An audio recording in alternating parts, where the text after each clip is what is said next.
Yeah, can I switch gears to this meeting that the president had with China's Xi Jinping last night? I felt like it was pretty pathetic that the definition of success was, will you take my phone call going forward? Will you unfriend me?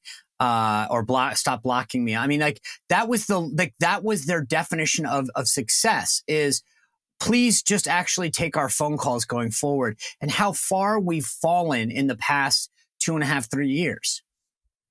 Well, China is our greatest geopolitical foe in the world.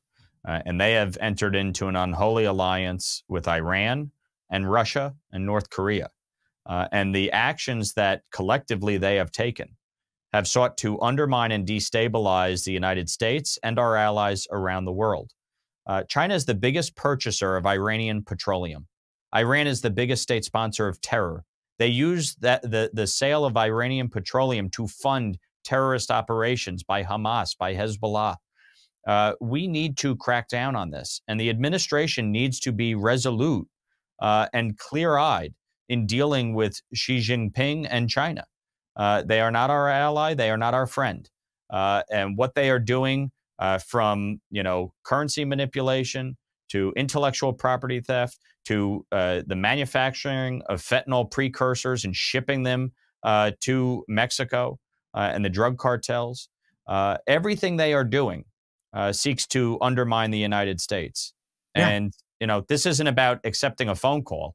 This is about getting China to understand that we will not tolerate it anymore. But I feel like the leadership is feckless. I mean, it's easy to say it, but like the idea of going, I mean, President Biden last night was walking away from the media, and he was asked, is he, President Xi, Chairman Xi, still a dictator? And he said, yes, he is. Immediately, the Chinese put out a statement basically saying that was irresponsible of the Biden administration to say that. I mean, and it's not that Xi is not a dictator, but if the entire goal was to reset the relationship, he blew it right at the end. I mean, he can't even do the simple task of getting us back on talking. No, and look, this is the challenge that we're dealing with. We see it every day on the stage.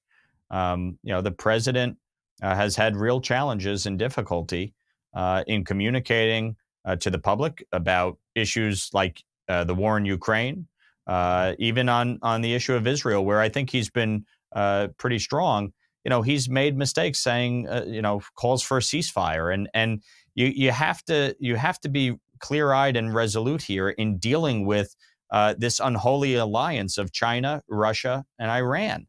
And the president, unfortunately, I just don't think is capable of doing that at this moment. And it's a challenge from a foreign policy standpoint. We're seeing the world burn before our eyes. This is reminiscent of the lead up to World War II.